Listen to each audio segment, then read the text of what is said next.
स्वागत है दोस्तों आज आपका मेरे एक बहुत ही शानदार ब्लॉग में। देखिए मेरा आउटफिट ऑफ द डे आज। तो ये ऊपर मैंने पहनी हुई है शर्या और नीचे मैंने पहना हुआ है जो बहुत ही आउट ऑफ फैशन हो चुका है, ये धोती।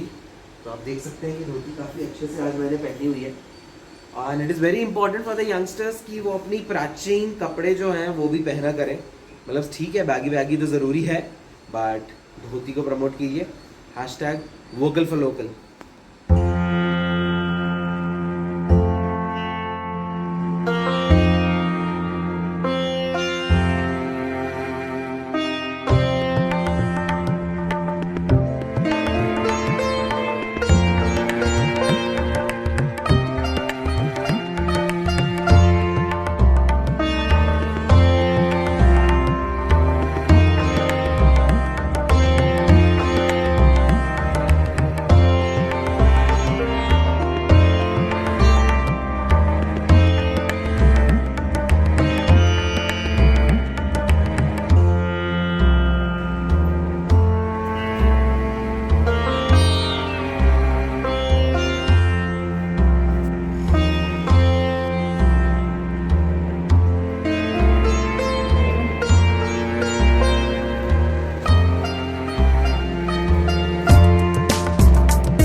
तो अब हम लोग घट स्थापना करने जा रहे हैं और इसके लिए हमें सबसे पहले अपना कलश तैयार कर लिया है। इसमें स्वास्तिक बना लिया है, इसके आजू बाजू रौली के धागे बांध दिए हैं जैसा कि आप देख सकते हैं। और अब इसमें हम डालने जा रहे हैं सबसे पहले 2 सुपारी,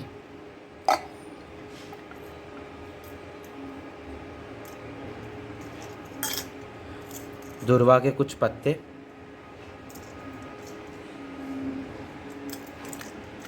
2 हल्दी की गांठें, 2 इलायची दाना, 9 लौंग और साथ ही साथ 1 सिक्का।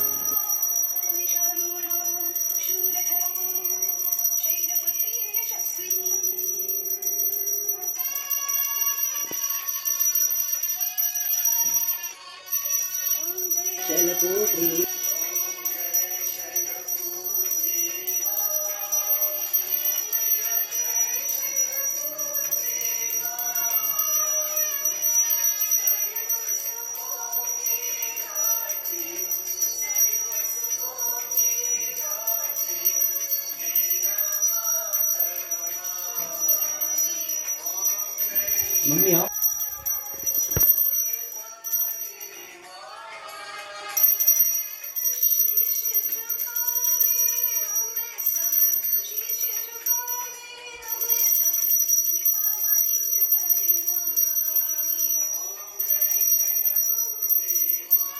चलिए दोस्तों, आपको मैं दर्शन कराता हूँ अपनी माता रानी की चौकी का।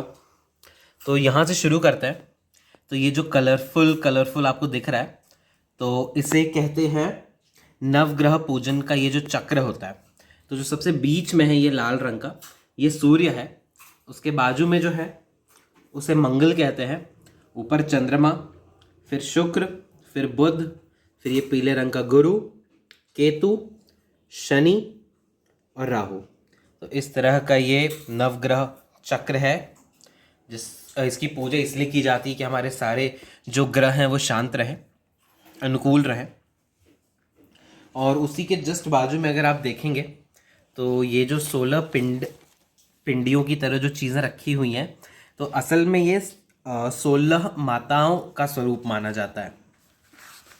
तो इसे कहा जाता है षोडश शामातृका। और इसकी पूजन करना बहुत अनिवार्य है क्योंकि जो माता के अनेक 16 रूप हैं उनकी पूजा इसके द्वारा भी की जाती है। और अब आगे बढ़ते हैं। तो ये माता को कुछ लगाया हुआ भोग है। और उसके बाद सबसे प्रथम पूजनीय श्री गणेश, और उसके आजू बाजू देखिए तो ये है कलश।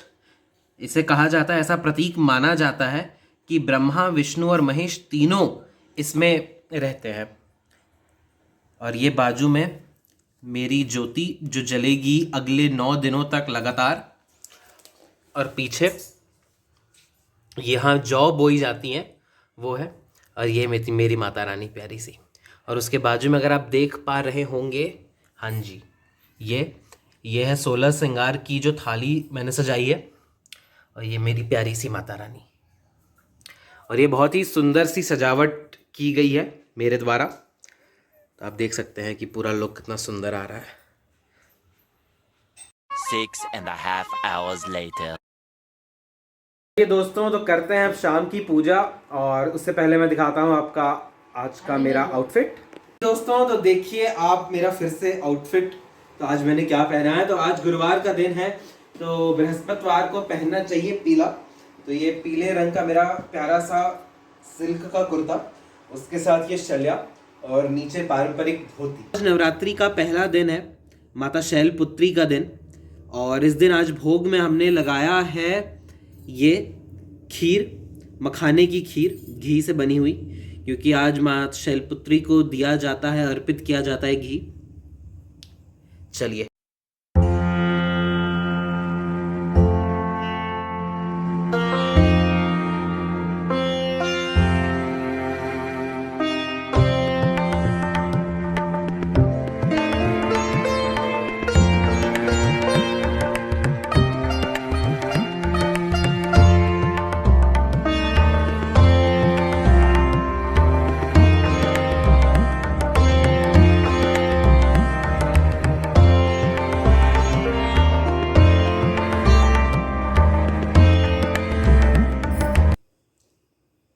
कहा जाता है कि पहला दिन नवरात्रि का मां शैलपुत्री का होता है।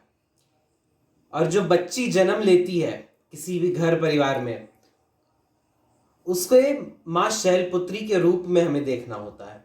तो जो उसकी भ्रूण हत्या कर देते हैं या बच्चियों की हत्या कर देते हैं, तो वो मां के पहले स्वरूप को ही नकार देते हैं। तो मैं यही कहूँगा कि अपनी छोटी छोटी बच्चियों में आप मां शैलपुत्री को देखें और हर स्त्री का उसी तरह से सम्मान करते रहें। तो देखिए दोस्तों, आज मैंने क्या क्या खाया। तो सबसे पहले मखाने, इसको हल्के से घी में भून लेने के बाद ये काफ़ी अच्छे लगते हैं। दूसरी चीज़, ये लाइट जल गई है पीछे से। और ये दूसरा जो मुझे बहुत पसंद है, जो मैं बचपन में मेरी मम्मी जब भी फास्ट रखती थी तो मैं ये तो खाता ही था उनके साथ, ये है सिंगदाने, मूंगफली, और साथ ही साथ गुड़, जो कि मुझे बहुत अच्छा लगता है और ये पाचन शक्ति के लिए भी बहुत अच्छा है। और तीसरी चीज़ है आज का जो हमने भोग लगाया है, मखाने की खीर। मखाने की खीर जो होती है ये है, और इसमें ऊपर से हमने घी लगा थोड़ा सा डाल दिया था, क्योंकि आज घी का भोग लगाना होता है। तो ये सब था मेरे आज खाने में। और हाँ जी साथ ही साथ फलहार करने के बाद अब मैं थोड़ा छत पे टहल रहा था कि थोड़ा सा एक्टिव रहना ज़रूरी है। दिन भर काम तो किया है, बट फिर भी फिज़िकल एक्टिविटी ज़्यादा हुई नहीं। बट कोई ना, अब चलते हैं और सोते हैं, क्योंकि बहुत नींद आ रही है, सुबह से काम में लगे हुए हैं। खैर कोई ना, अब दिखाते हैं आपको डे 2, और बताइए कैसा था डे 1 और कैसा लगा आपको मेरी माता की चौकी। और अब मिलते हैं अगले व्लॉग में। Bye bye.